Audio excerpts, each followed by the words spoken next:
Alabado sea Cristo. Hermanos, que la paz de Dios sea con todos ustedes. Este es el pastor Percy J. Riley. En esta noche, o en esta tarde mejor, quería hablar o hacer una pequeña reflexión sobre el capítulo 11, verso 38 del Evangelio de San Juan. Y el título de esta reflexión es La resurrección de Lázaro. Esa es la de lo que vamos a estar hablando en esta hermosa tarde del día lunes del mes de agosto. La palabra de Dios dice de esta manera, en el nombre del Padre, del Hijo y del Espíritu Santo. Dice la palabra de Dios: Jesús, profundamente conmovido, otra vez vino al sepulcro. Era una cueva y tenía una piedra puesta encima. Dijo Jesús: quitad la piedra. Y Marta, la hermana del que había muerto, le dijo: Señor, hiede ya, porque es de 4 días. Jesús le dijo: ¿no te he dicho que si crees verás la gloria de Dios? Entonces quitaron la piedra de donde había sido puesto el muerto, y Jesús, alzando los ojos a lo alto, dijo: Padre, gracias te doy por haberme oído. Yo sabía que siempre me oyes, pero lo dije por causa de la multitud que está alrededor, para que crean que tú me has enviado. Y habiendo dicho esto, clamó a gran voz, diciendo: Lázaro, ven fuera. Y el que había muerto salió, atadas las manos y los pies con vendas y el rostro envuelto en un sudario. Y Jesús les dijo: desatadle y dejarle ir. En esta tarde yo quiero empezar primeramente con la primera parte del verso número 38. Fijémonos bien. Dice la palabra de Dios que Jesús, profundamente conmovido, otra vez vino al sepulcro. El cristiano, hermanos amados, y como todo ser humano, pasa por problemas difíciles, pasa por momentos de prueba, pasa por momentos en los cuales no se ve la salida, no se ve que haya una esperanza, no se ve que vayan a mejorar las cosas. Pero en medio de todo eso, en medio de todas las pruebas, en medio de todos los problemas que el cristiano pueda estar pasando, hay momentos en los cuales, hermanos amados, uno se pregunta: ¿dónde está Dios? ¿Dónde está ese Dios que me prometió estar conmigo? ¿Dónde está Dios ayudándome? Hay momentos, hermanos amados, en los cuales el cristiano pueda verse entre la pared, entre la espada y la pared. ¿A dónde voy? Y uno puede decir: ¿será que Dios me escucha? ¿Será que Dios me oye? ¿Será que Dios realmente está conmigo? Pero en esta noche, o en esta tarde, mejor dicho, yo quiero decirte, mi estimado oyente, mi estimado hermano, que analicemos primeramente lo que dice aquí en la palabra de Dios. Dice: Jesús, profundamente conmovido. O sea, cuando la Biblia dice que Jesús estaba profundamente conmovido, no es una conmoción, no es una tristeza liviana, no es un momento de tristeza así liviano que se va ligeramente. No, la palabra de Dios nos enfatiza que Jesús estaba profundamente conmovido. Es decir, que esa conmoción, que él estaba sintiendo, que ese dolor que él estaba sintiendo en ese momento, no era un dolor profundo, no era un dolor así liviano, sino la Biblia enfatiza que estaba profundamente conmovido. Es decir, que ese Dios al cual nosotros servimos es un Dios que ve y que siente. Eso es lo primero que yo quiero que tú comprendas en esta tarde. Que tú puedes estar pasando por problemas de dolor, por problemas de tristeza, por momentos difíciles en tu vida. Y tú puedas quizás decir: ¿Dios sabrá lo que estoy pasando? La respuesta es sí. Dios sabe exactamente el lugar en el cual tú te encuentras en esta noche, o en esta tarde, o en este día. Pero lo que quiero dejarte en claro es esto, lo que dice la Biblia, que Jesús estaba profundamente conmovido otra vez. Y cuando dice otra vez, quiere decir que se conmovió una primera vez. ¿Y cuándo fue que Jesús se conmovió la primera vez? Está en el verso 35 de San Juan capítulo 11, que cuando Jesús llegó a la tumba de Lázaro, dice la Biblia que Jesús lloró. O sea, ¿y qué nos enseña la Biblia con esto? Lo que nos enseña esto es que Jesús, hermanos amados, está sentado en el tercer cielo a la diestra de Dios Padre. Y que ese Jesús que está sentado a la diestra de Dios Padre no está ajeno al dolor y a la prueba por la cual tú estás pasando. Jesús ve tu necesidad y llora contigo. Y no solamente llora contigo, sino que se conmueve profundamente.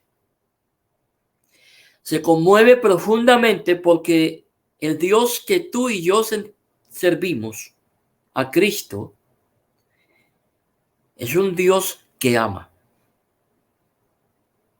Es un Dios que te ama tanto que Él está pendiente de todas y cada una de tus necesidades. Y ese es el Dios al cual yo en esta hora o en esta tarde yo te estoy anunciando.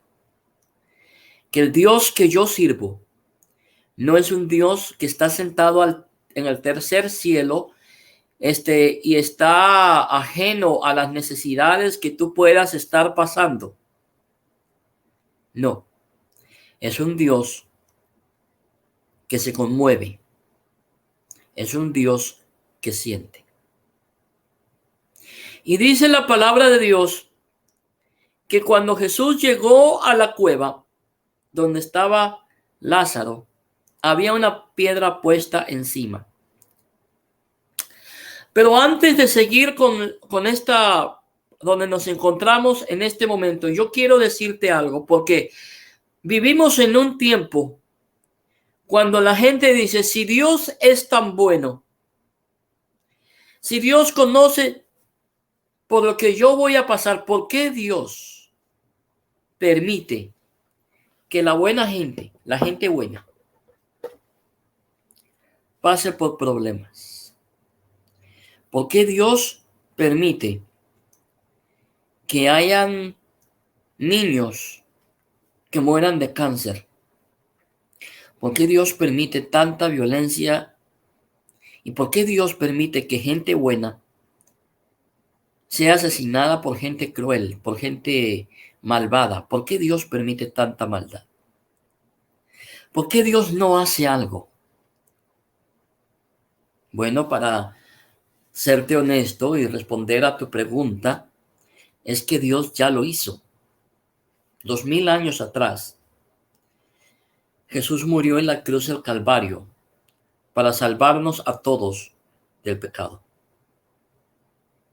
El problema es que como hijos desobedientes no le hacemos caso al Padre. Es como cuando el padre le dice al niño, no te subas a la mesa porque te vas a caer. Y el niño va y se sube a la mesa, aunque el padre le ha dicho, no te subas a la mesa, y se cae. El padre vuelve a mirar al hijo y le dice, te estoy diciendo que si te subes a la mesa te vas a caer. ¿Y qué hace el niño? El niño va y se vuelve a subir a la mesa. ¿Y qué sucede? Que en un descuido del pobre mocoso, del pobre niño, mocoso no es mala palabra, así me dicen los amigos mexicanos a los niños, en mi país, Guatemala, le dicen chirizos, patojos. En El Salvador, un patojo, en la República de El Salvador, un patojo es una persona que cojea. Ese es un patojo para ellos. No me acuerdo cómo le dicen a los niños en El Salvador, pero no me acuerdo. ¿Y qué pasa cuando ese niño, por un descuido, se cae de la mesa? ¿Fue culpa del papá? ¿Que ese niño desobedeció el mandato que el padre le había dado? De ninguna manera. No fue culpa del papá, fue la culpa del hijo. Y usted podrá decir, ¿y por qué el papá no lo bajó? Es que el papá sí lo bajó. El papá le advirtió. Y así mismo Dios. Dios le dio un mandamiento al hombre de no comer del fruto del bien y del mal. ¿Y qué hizo el hombre? Comió de lo que Dios le había dicho que no comiera, y ahora estamos pagando las consecuencias. Por cuanto todos pecaron, están destituidos de la gloria de Dios. Pero Dios, en su amor y misericordia, no dejó al hombre en la perdición, sino, dice la Biblia, mas Dios muestra su amor y misericordia con nosotros, en que siendo todos pecadores, Jesucristo murió en la cruz del Calvario por nosotros. Entonces, ¿tiene la culpa Dios de que todo esto esté sucediendo? ¿Tiene culpa Dios de que hayan violaciones, que hayan asesinatos? No, la culpa no cae sobre Dios. La culpa cae sobre el ser humano, que es desobediente a lo que Dios ha dicho. Y muchos piensan, y hoy se predica un evangelio tan aguado, un evangelio que realmente no tiene nada que ver con el evangelio de Jesucristo, con el evangelio que se predicó 2000 años atrás y por el cual la iglesia ha estado evangelizando al mundo por estos 2000 años. Hoy el evangelio es un evangelio progresista, un evangelio que no le gusta confrontar a la gente con el pecado, porque Dios es amor. Y se olvidan de que sí, Dios es amor, pero también es fuego consumidor. Y hay de aquel que caiga en las manos de un Dios vivo. Es cierto, Dios te ama, pero también Dios disciplina a aquellos que son sus hijos. Si Dios no te disciplina, eres un bastardo. Entonces, cuando Marta y María cuando Jesús llega a Betania, donde estaba Lázaro, sale una de las hermanas de Lázaro y le dijo, Señor, si tú hubieras estado acá, mi hermano no hubiera muerto. En pocas palabras, lo que Marta estaba reclamándole a Jesús era, Lázaro era tu mejor amigo. Te recibimos en la casa. Te dimos de comer, te dimos alojamiento.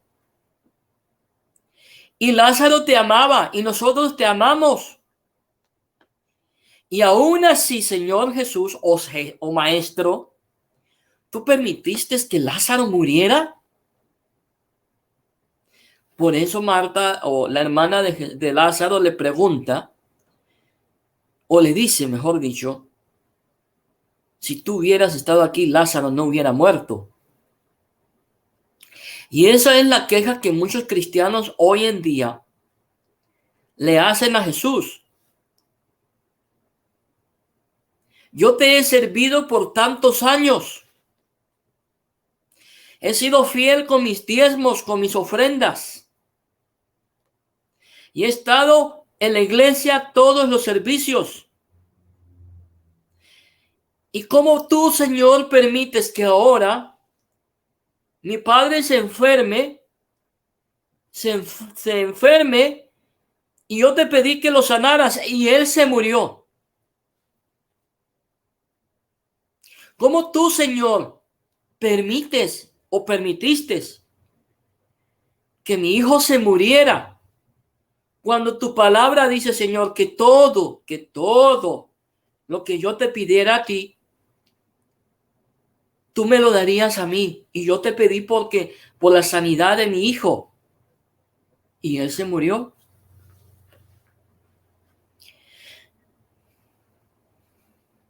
¿Cómo? ¿Cómo siendo tú el Señor de mi vida, el Salvador, mi Rey, a quien yo he servido, permitiste que me quedara sin trabajo? ¿Por qué lo permitiste? ¿Por qué, Señor? Y muchos cristianos se van de las iglesias. Muchos evangélicos se van de las congregaciones, según porque Dios les ha fallado, porque Dios no contestó sus oraciones como ellos querían que Dios se las respondiera. Siendo honesto, debemos de comprender algo sobre Dios. Lo que debemos de comprender sobre Dios es primero que Dios es soberano y Dios actúa en su soberanía. En otras palabras, es verdad, la palabra de Dios dice que todo lo que pidiéramos al Padre, Él lo contestará cuando se le pide en el nombre de Jesús. Pero si usted analiza el contexto de lo que Jesús está diciendo ahí, no es lo mismo que muchos cristianos creen que lo que la palabra de Dios enseña. Ahí está hablando que se va a contestar todo aquello, sí, pero que esté dentro de la voluntad del Padre. Y yo sé que parece duro, yo sé que parece duro lo que voy a decir, pero cuando usted le pidió al Padre que sanara a su hijo, y déjeme ser honesto, yo sé que es duro.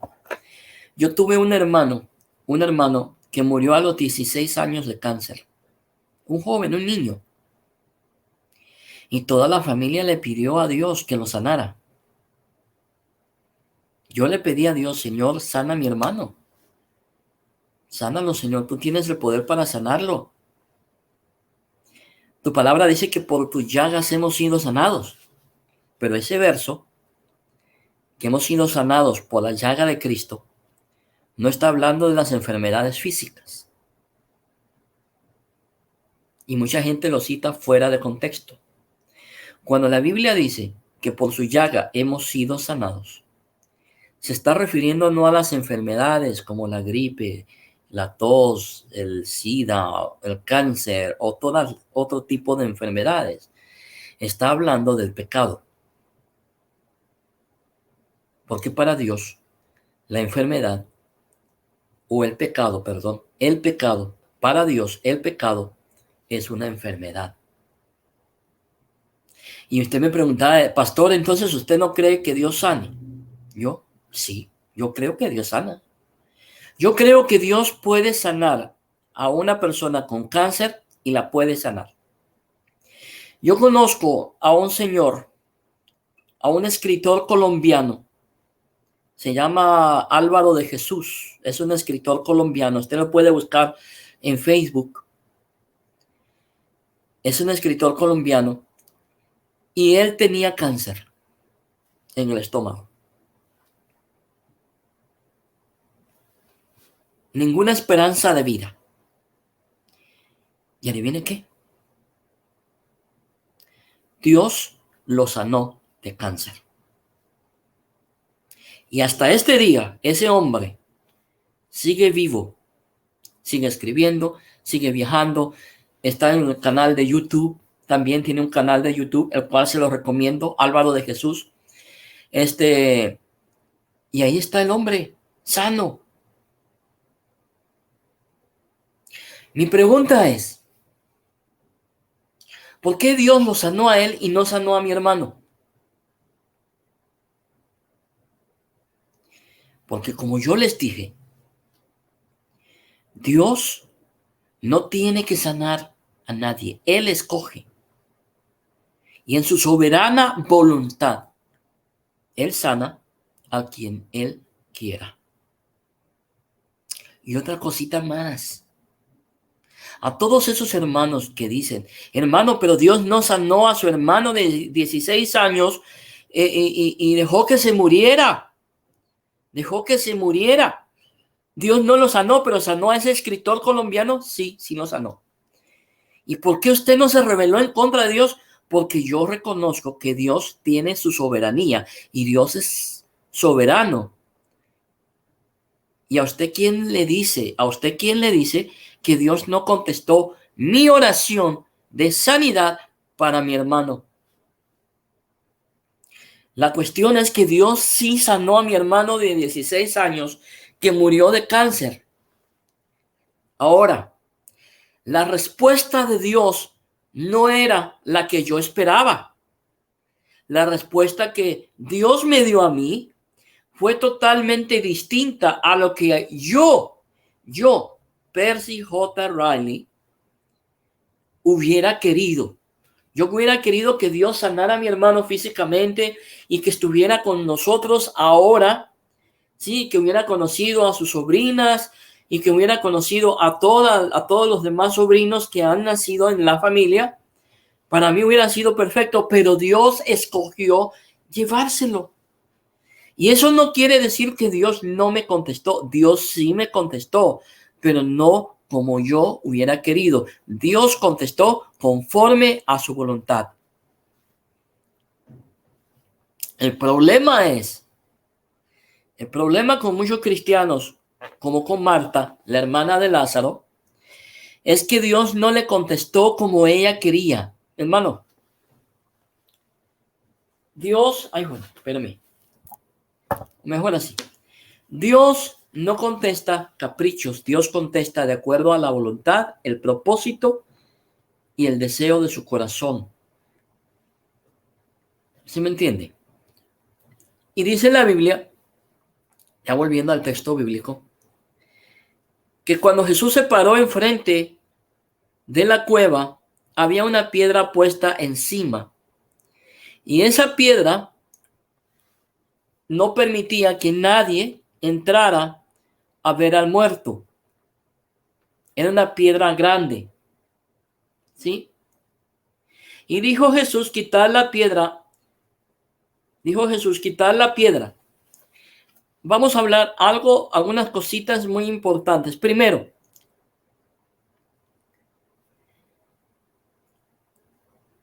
fíjese bien lo que dice en el verso 37. Y algunos de ellos dijeron, ¿no podía este que abrió los ojos a los ciegos haber hecho también que Lázaro no muriera? Sí, sí podía.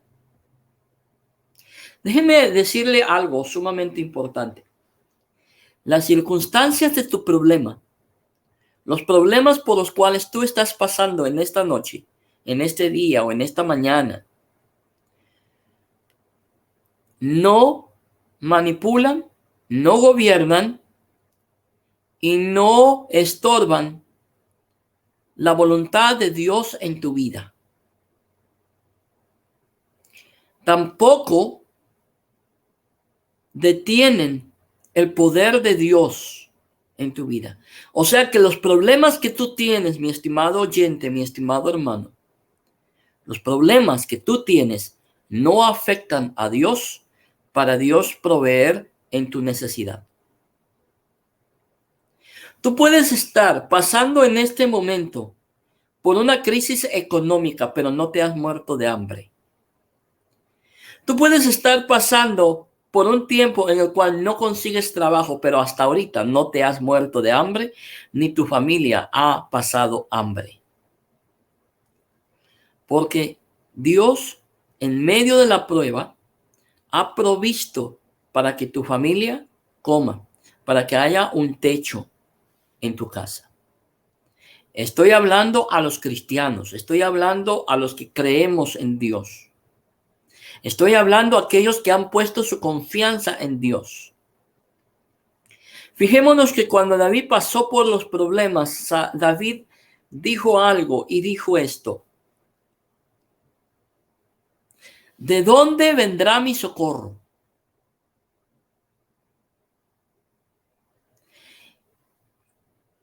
Y dijo: alzaré mis ojos a los montes.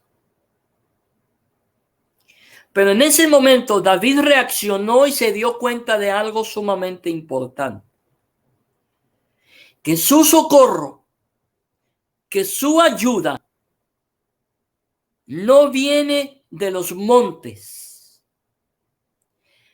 David añade y dice: mi socorro viene de Jehová, que hizo los cielos y la tierra. Mi estimado hermano, mi estimada hermana, mi estimado amigo, tu socorro, tu ayuda, no viene de los montes, no viene del gobierno, no viene del hermanito. Tu socorro viene de aquel que hizo el cielo y la tierra. Y el problema con los que están diciendo no podía abrir, no podía que abrió los ojos del ciego haber hecho también que Lázaro no muriera. Y el problema con Marta y María, que le dijeron: Señor, si tú hubieras estado aquí, mi hermano no hubiera muerto. El problema con ellos era que ellos pensaban que las circunstancias de su vida gobernaban el poder de Dios para poder proveer para sus hijos. Y Dios les mostró que estaban totalmente equivocados. Porque Dios, hermanos amados, no necesita que no haya tormenta para proveerte a ti en tus necesidades. Hasta este momento, todos los cristianos, todos los que hemos confiado en Dios, no hemos sido defraudados. Algunos dicen: es que, hermano, usted no sabe, ya no tengo ni para comer, hasta las cucarachas están muriendo de hambre porque no hay ya que comer en la casa. Hermano, tranquilo. Hasta este momento no te has muerto de hambre. De una u otra forma, Dios ha proveído, Dios te ha mantenido vivo y Dios va a sacarte de la prueba. Si Dios fue el que te metió en la prueba, déjame decirte que Dios te va a sacar. Ahora, fíjese bien lo que voy a decir. Hay una gran diferencia entre meterse a la prueba porque Dios te lo permite y otra muy diferente, que te metas al desierto por tu desobediencia. Vas a tardar un poquito, pero por la misericordia de Dios te van a sacar del desierto. Desobediente, cabezón. Pero Dios te va a sacar, mijo. No se preocupe. Pero sigamos. Y Jesús llega donde estaba el muerto, es decir, Lázaro, y había una piedra enfrente de la cueva que impedía que la gente pudiera entrar. Y mi pregunta es, fíjese bien, Jesús llega a la tumba. Hay una piedra, hay una roca que impide la entrada. Jesús está ahí. El problema está ahí. Jesús le dice a la gente: quitad la piedra. Quiten la piedra. Dice: quitad la piedra. Y lo más tremendo de todo es: ¿no podía Jesús quitar él mismo la piedra? La Biblia nos enseña que por él fueron creadas todas las cosas. La Biblia nos enseña que por su palabra, la palabra de Dios, la palabra de Jesús, fueron creadas todas las cosas que existen. Y todo lo que existe no existiría si él no lo hubiera creado, si él no hubiera dado la orden. Si Jesús hubiera querido, él le dice a esa piedra: desaparece. Y adivine qué, la piedra desaparece. ¿Por qué? Porque lo dijo Jesús, lo dijo Dios. Así, de la misma manera como Jesús calmó la tempestad, calmó los aires que estaban hundiendo la barca con los discípulos, De la misma manera, Jesús podía decir, piedra desaparece, y la piedra hubiera desaparecido. ¿Por qué? Porque lo dijo Dios, lo dijo Jesús. La segunda persona de la Trinidad habló la palabra y la palabra se hace, porque Él es Dios. Ahora, ¿por qué Jesús no lo hizo? ¿Por qué Jesús le dijo a la gente, quitad la piedra? Se los voy a decir de una vez. ¿Por qué razón lo hizo? ¿Por qué Jesús le pidió a la gente que quitara la piedra y Él no la quitó? Sencillo, porque Dios no va a hacer lo imposible en tu vida hasta que tú hagas lo posible. ¿Sí me entienden? Dios no va a hacer lo imposible en tu vida hasta que tú hagas lo posible. En otras palabras, ¿cuál era lo posible para ellos? ¿Cuál era lo posible para ellos? Lo posible para ellos era, primero, escuchar la palabra de Jesús. Segundo, obedecer la palabra de Jesús. Tercero, poner en acción lo que Jesús había dicho. ¿Y qué fue lo que Jesús había dicho? Quitar la piedra. El problema con los cristianos hoy en día es que están escuchando a personas equivocadas.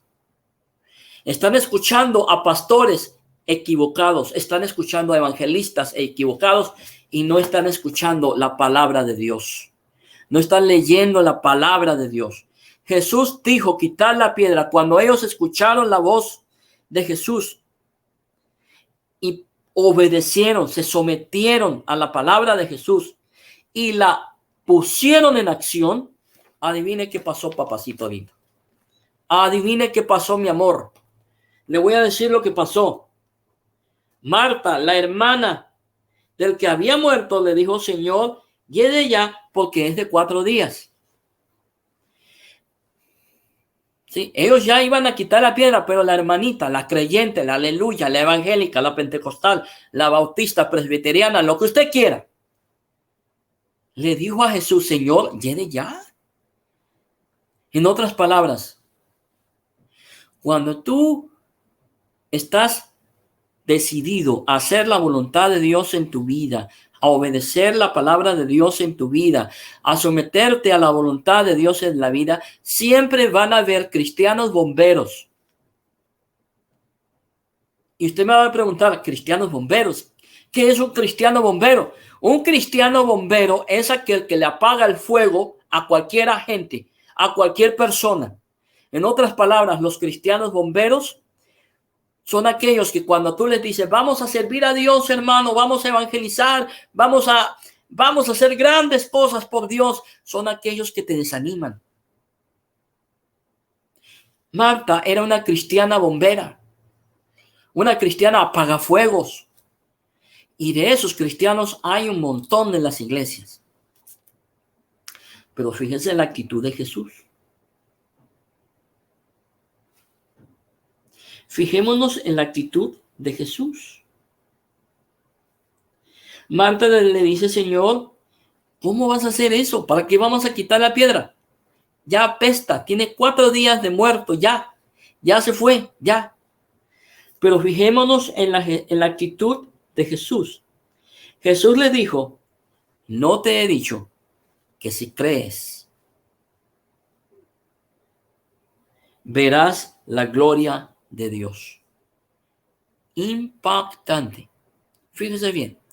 Jesús ignoró lo que Marta le había dicho. Jesús no tomó en cuenta la negatividad de Marta. Jesús no tomó la realidad que Marta le había dicho de Lázaro. Jesús, hermanos amados, primero, sabía quién era en Dios. Segundo, Jesús sabía de dónde había salido. Tercero, Jesús conocía al Dios al que él servía. Cuarto, Jesús había experimentado, hermanos amados, y había aprendido que Él era el elegido de Dios y que Él venía del Padre.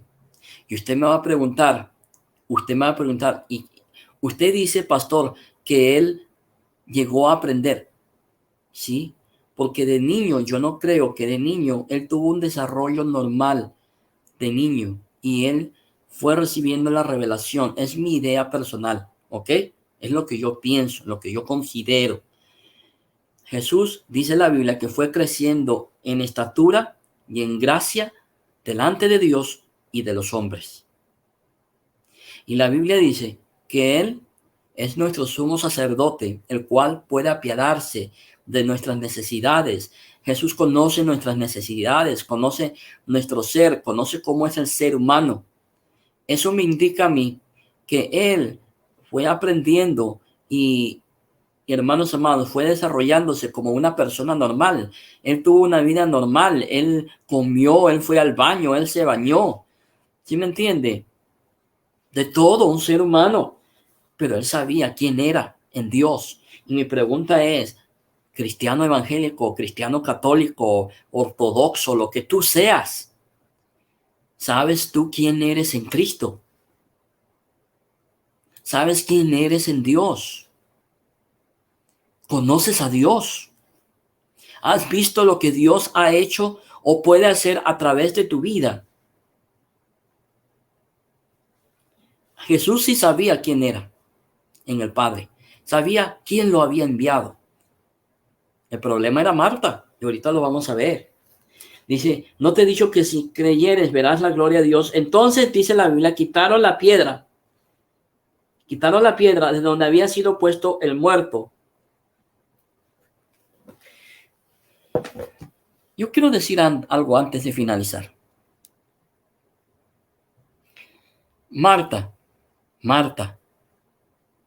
su hermana, toda su familia, ¿no habían visto a Jesús hacer milagros? ¿Sí?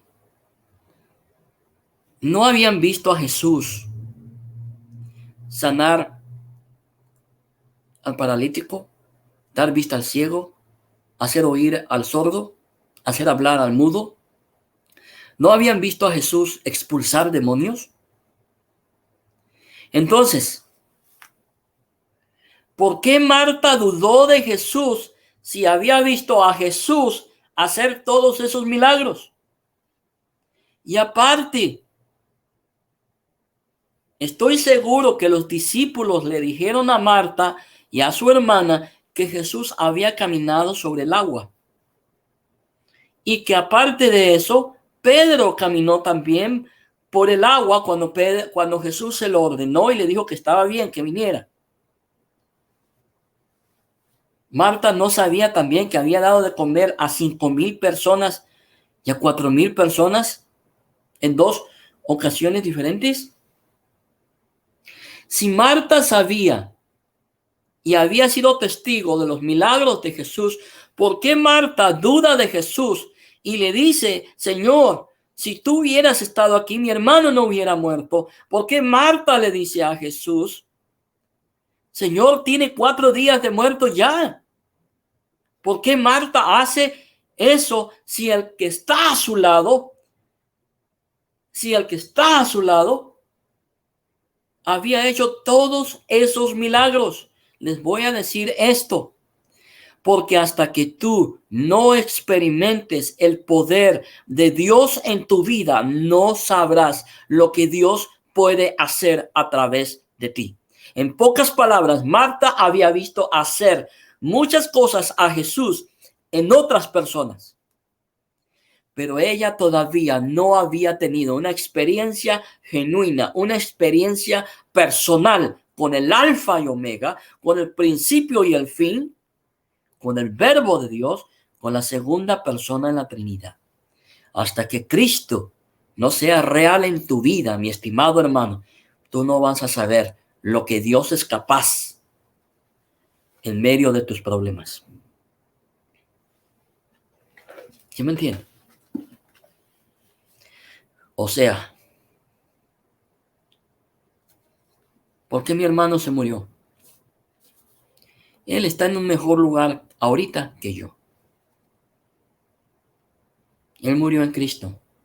Y la palabra de Dios dice que los que mueren en Cristo pasan de esta vida a su presencia.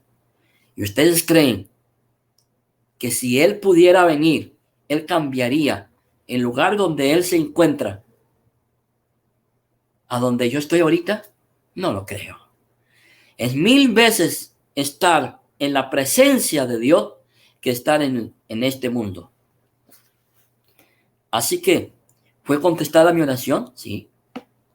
Dios hizo su voluntad. Y con eso me conformo. El problema de hoy en día es que hay muchos cristianos que no conocen a Dios. Tienen la Biblia debajo de su hombro, van a la iglesia todos los días, según leen la Biblia todos los días, según oran al Padre todos los días, pero cuando vienen los problemas, son los cristianos cometas. ¿Qué es un cristiano cometa? Que si Dios no cumple su oración como ellos quieren y Dios les falla según ellos, vienen a la iglesia de vez en cuando. Ese es un cristiano cometa. Los que se aparecen de vez en cuando a las congregaciones. O se convierten en cristianos carretas. ¿Qué es un cristiano carreta? ¿Sí saben lo que es una carreta? Que hay que estarla jalando para que venga a la iglesia. Y así hay muchos cristianos evangélicos hoy en día que son cristianos carretas. Hay que estarlos jalando. ¿Por qué? Porque están resentidos. Están lastimaditos los niños. Porque Dios no contestó su oración como ellos querían. ¿Y desde cuándo Dios tiene que hacer las cosas como tú quieras? Marta y María estaban enojadas con Jesús. Marta y María estaban muy decepcionadas con Jesús, por eso le reclamaron. Pero lo que ellas no conocían es que Dios permite la prueba en tu vida para enseñarte a ti, estimado hermano, estimado oyente, que Él es el que tiene el poder. Que tú puedes decretar, puedes declarar, puedes hablar la palabra para que vuelva, para que lo que no está venga a ser. Tú puedes hablar muchas cosas y decir, en mí está el poder de la palabra, porque la Biblia dice que en mí está el hacer como el hacer, y cuando yo hablo la palabra se va a cumplir. Mentiroso, eso no lo dice la Biblia. El único que puede decretar y declarar y hacer que de la nada venga a surgir algo se llama Dios. Dios habló y el mundo fue creado. Dios dijo, hágase la luz, y la luz fue hecha. Dios habló en la barca donde los discípulos estaban hundiéndose, y la palabra de Dios, de Jesús, salió de sus labios y dijo, calma. Y la calma vino, y los discípulos dijeron, ¿quién es este hombre que hasta el mar y los vientos le obedecen? Ese hombre, mi estimado hermano, es Dios. Y usted no es Dios. Así que, para finalizar, ¿qué aprendemos de esto? Que en medio de los problemas, en medio de las dificultades, Dios tiene el poder para sacarte adelante. Fíjense en algo importante, mis hermanos amados. Cuando el Señor sacó a Israel de Egipto para enviarlos a la tierra prometida, ese viaje duraba entre 3 a 6 meses. Pero el pueblo, dice la Biblia, el pueblo de Israel se rebeló en contra de Dios, y Dios los castigó por 40 años hasta que toda esa generación muriera. El tiempo de la prueba, mi estimado hermano, no lo determina Dios. Vuelvo a decirlo, el tiempo de la prueba no lo determina Dios. El tiempo de la prueba, el tiempo de tus problemas, mis hermanos amados, lo determinas tú mismo. Si el pueblo de Israel no se hubiera rebelado en contra de Dios y no hubiera sido desobediente a Dios, el pueblo de Israel hubiera llegado en 3 a 6 meses a la tierra prometida. Pero fueron desobedientes, fueron niños malos, se portaron mal. Papá les dijo, no se porten mal. Y ahí van los cabezaduras a portarse mal. ¿Y cuántos años pasaron? ¿40 años?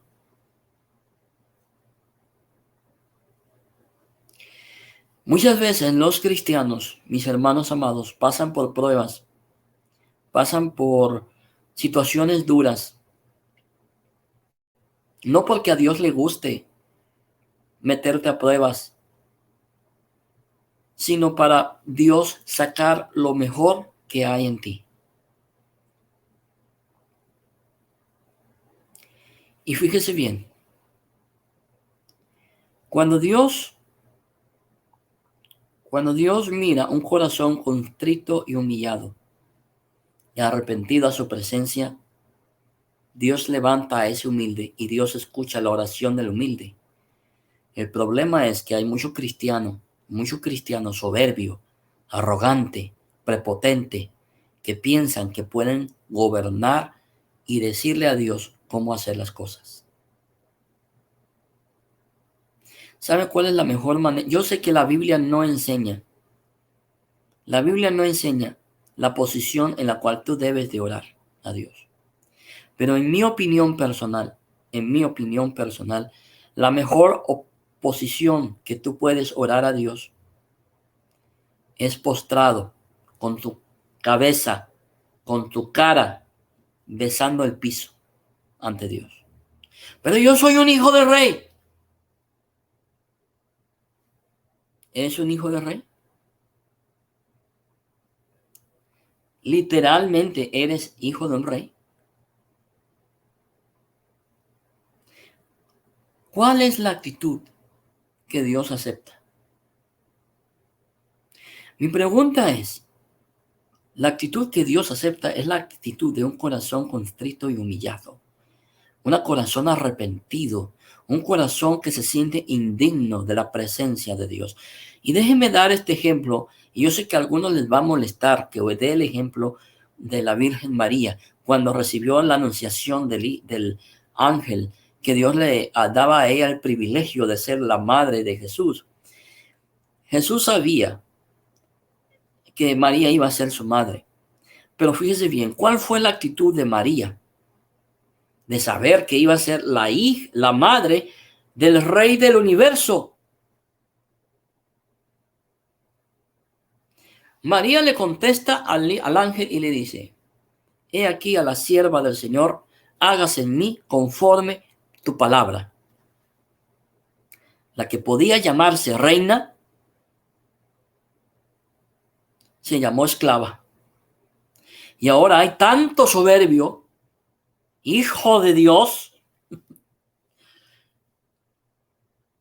que se llaman príncipes, reyes, sacerdotes, y hay algunos abusados, hay unos abusivos que hasta se llaman arcángeles y ángeles. Estimado hermano, estimada hermana, antes de llamarte rey, mejor aprende a ser un siervo de Dios o una sierva de Dios. Hermanos, que la paz de Dios sea en el corazón de cada uno de ustedes, que Dios les guarde, Dios les bendiga. Este fue el pastor Percy J. Riley de aquí, de la ciudad de Los Ángeles. Estoy en mi casa. La paz de Dios sea con ustedes y queden con Cristo. Y recordemos que Dios tiene control de tu vida, aun a pesar de tus circunstancias. Aprendamos a conocer más a Dios, a saber quiénes somos en Dios y sepamos que el que manda es Dios, el que decreta es Dios, no nosotros. Nuestro papel como cristianos, nuestro trabajo como cristianos es someternos a la voluntad del Padre y hacer lo que Él nos ha mandado a hacer. Y cuando hagamos algo por el Señor, recordemos las sabias palabras de Jesús. Siervo inútil soy, que hice lo que tenía que hacer. La paz de Dios sea con ustedes. Paz de Dios.